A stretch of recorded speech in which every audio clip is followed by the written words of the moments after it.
pagsaulog ni ining unang Domingo sa Kwarisma may suon atong pagbasa karon mauning senaryo sa kinabuhi sa atong Ginoo nga human sa gibunyagan didto siya sa disyerto sa Kamingawan. Unya sa ato ng kanunay nga madunggan matag tuig may suon mauning panahon nga atong Ginoong Hesukristo gitintal siya sa yawa, no? Una mga pagtintal sa yawa, tentasyon gyud kaayo. No bisan gani sa kinabuhi natong mga tao kining tentasyon sa atong Ginoo mausad ni tentasyon sa kinabuhi nato nga mga ordinaryo lang nga katawhan sa Dios. Unang pagtintal sa ato ang Ginoong Hesukristo, gitintal siya sa yawa.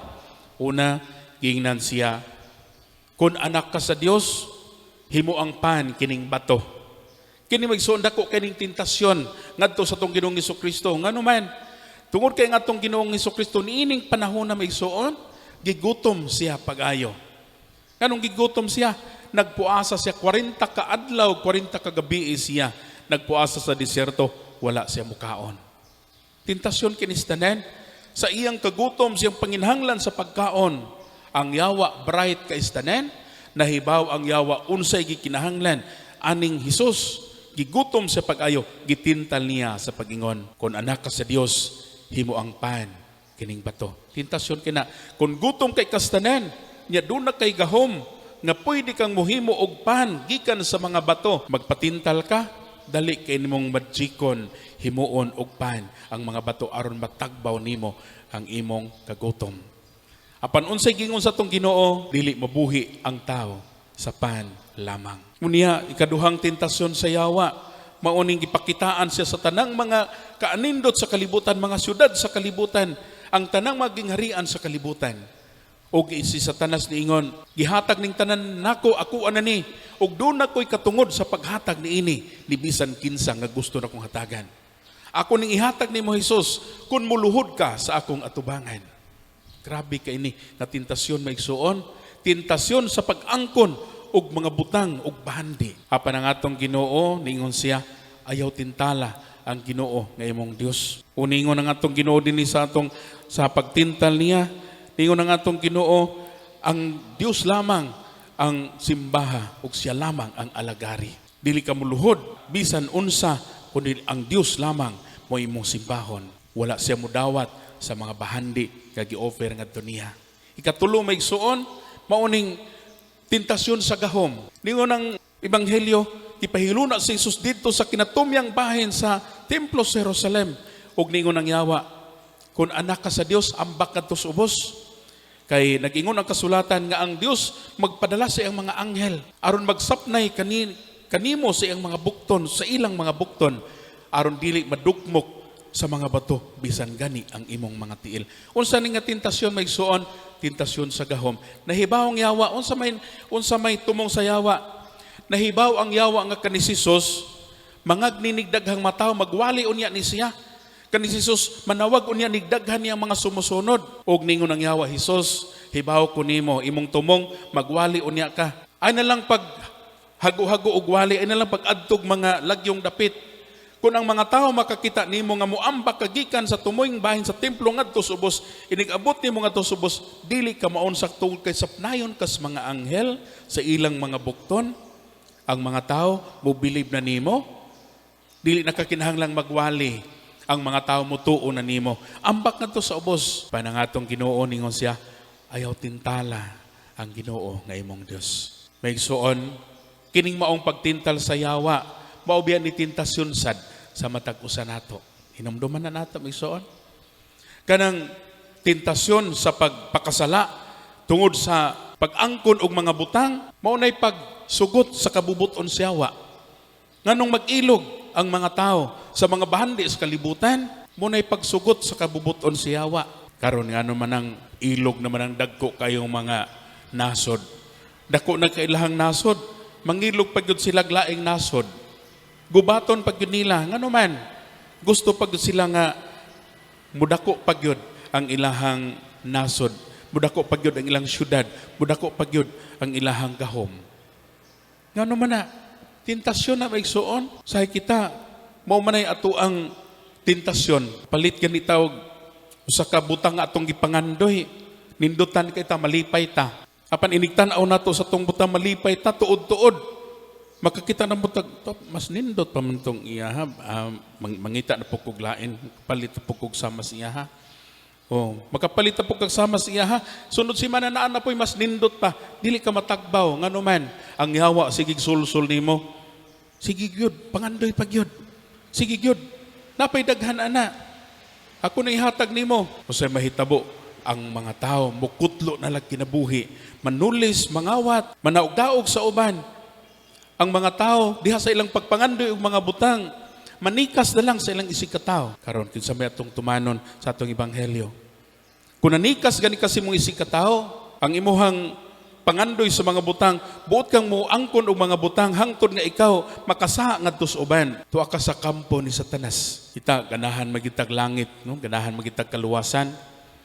Ganahan magitag gingharian sa langit, no? Kay wa man gyud gusto anang way katapusang silot.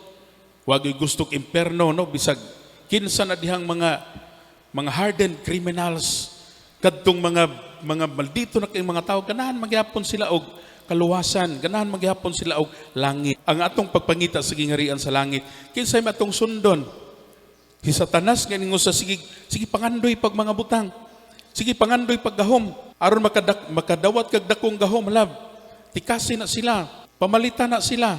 Nakay daghang bahandi, sige, yatakin ang katungod sa uban. Munay kang Satanas. Apan unsay gitudlo sa atong Ginoo, bisan sa iyang kagutom, wala gyud siya mogamit sa iyang gahom aron matagbaw iyang kaugalingong panginahanglan. Ang atong Ginoong Hesukristo bisan siya nagpuyo og kabus nga kinabuhi, daghag panginahanglan. Naglatagaw lang gani siya, magwali siya wala siya simbahan, magwali siya wala siya pulpito, magwali siya adto lang sa dagat adto sa bukid, magtudlo sa mga tao.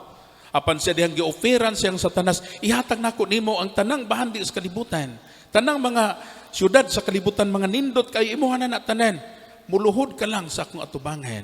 Apan ang atong Ginoo, wala siya mudawat nining maong tintal ni Satanas. Ngano man, tungod ang atong Ginoo may suon, mas maayo ang pagsakripisyo nga nagtabang ka sa uban kaysa manguha kag bahandi sa uban aron matagbaw ang imong kaugalingong panginahanglan. Muni ang atong Ginoo. Muna nga si Jesus, murag sukwahay kayo ang iyang gipuy ang kinabuhi. Samtang si Satanas, nagtudlo siya nga, ayaw pag-antos, ayaw pag-agwantas kagutom, himo ang pan kining mga bato. Anak ka man sa Dios, makahimo kanining tanan. Ayaw na lang pagwali. Paghimo na lag magic, muamba ka nga to sa ubos, dili ka maon sa ang mga tao mo, bilib na nimo, mukuyog na nimo, mutuo na nimo, ayaw na pagsigig sakripisyo. Apan unsay gitudlo sa atong Ginoo, kinahanglang pasano na to atong krus matag adlaw, ug musunod niya, kay walay shortcut sa kaluwasan. Ang tanan pagsakripisyo, padulong sa gingharian sa langit. Motong nagtudlo ang atong Ginoo sa pagpaubos, sa pagpasaylo, sa pagpailob, paghigugma sa mga kaaway, o pagampo alang ni adtong mga nagpasipala. Ngunit dako kayong sukwahi may suon sa mga pagtulunan ni Satanas o sa atong Ginoong Hesukristo. Kadtong nagpaubos, kadtong nagpasaylo, kadtong nagampo alang sa mga kaaway, tuan ni dawat siya sa mga pagtulunan sa atong Ginoo. Apan kadto sang nanagdaog sa uban, kadtong nangilog og kabtangan, kadtong nagpasakit sa isig katao, kadtong nangawat og mga bahandi, kadtong nagdaog-daog sa uban aron matagbaw ang iyang kaugalingong panginahanglan, tuwa sa kampong Satanas. Kita pod mamalandong pud ta ana may suon. Anong dali man kitang masuko, anong dali man kitang makadapat sa uban, anong dali man kitang makadaog-daog sa uban. Muna atong tan-awon pod. Kay basig ato ng kaugalingong tentasyon. Nganong mudawat ta og bribe, money. Nganong mudawat ta og mga suborno. O nganong dali kitang makailog sa kabtangan sa ato isig katao. O makatikas man lang sa uban. Nga wala ganit tingali makahibalo ang ubang mga tao. Muna atong mga tentasyon. Igsuon, kining kalibutan nga itong gipuy-an. Kuan kini, nung tawag na itong danglog nga kalibutan. Sahay ang mga dili maayong mga buhat nga himuon kuha na lang i-justify na lang. Ay gihimo bitaw ni sa uban, okay na ni. Oh, uban bitaw nanguha man puto sila, okay na ni. Oh, kita pod ning kamot pud ato diri. Kang Satanas nang kinaiya may suon ug pamaagi. Ingon ang uban pod, pilitaan na oy kay kasala ta ana no, kapatikas ta na sa uban, gabaan ta ana.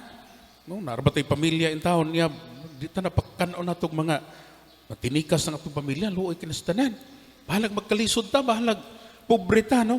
Bahalag daghan tag panginahanglan, maningkamot lang yun ta. Muna'y pamaagi sa atong Ginoo. Pagsakripisyo, aron maabot sa gingarian sa langit. Igsuon mo ni atong pangandoy, muna itong pamalandungan. Dining panahon sa unang Domingo sa Kwaresma, kinsa mang pamaagi atong gisagop. Pamaagi bastong Ginoo nga magsakripisyo, magantos, magpaubos, magpasaylo sa mga nakasala o magampo alang ni atong nagdaog-daog, paghigugma sa mga kaaway. Lisod, pero muna'y padong singharian sa langit. Ka Satanas, magic, kung dunay panginahanglan, dunay kagutom, kinahanglang magic kung dayon, himuong pan ang mga bato, matagbaw panginahanglan. Automatic, daghang mga kabtangan sa tibuok kalibutan, imuha na. Shortcut kapag angkon ug bahandi. Shortcut pag angkon ug gahom kang Satanas na. Gaan sayon padulong sa impierno. Tu ay lisod pag-agwanta, pag-antos, pagsakripisyo alang sa uban, pagtabang sa sikataw, gitudlo sa atong Ginoong Jesucristo, padulong sa gingarian sa langit. Igsuon, pamalandong mo ana, kaya kupod, mamalandong po ko ani. Unsa kay akong mga tentasyon, unsa kay imong mga tentasyon, ug na ini mga tentasyon, kining tanan, wa may exempted sa tentasyon. Bisan na atong Ginoo, na ay tentasyon. Apan ang pagdawat sa tentasyon, ug ang pagdili sa tentasyon, mao na'y pangutana. Nadidaan ba nimo? Nadidaan ba nako? Gidawat ba nimo? O gidawat ba nako? May suon, mangayo lantas gracias Ginoo. Sa mo niya itong pag-ampo, mangayo lantas gracias Ginoo, nga makaresist ta, nga makabatok ta sa tentasyon sa yawa. Kaya ng yawa, kahibaw siya, kanus a katintala. Kanus a gitintal si Jesus, sa dihang siya, dunay panginahanglan. 40 kaadlaw, dito sa Kamingawan, desert experience. Unsa maning desert experience? Kadto ning panahon nga ikaw dunay kinahanglan, anha diha sa tanas mo birada nimo. Duna gani kay panginahanglan, pura gani kag lisod kay kinabuhi, anha po dinha mo sulsul sa tanas.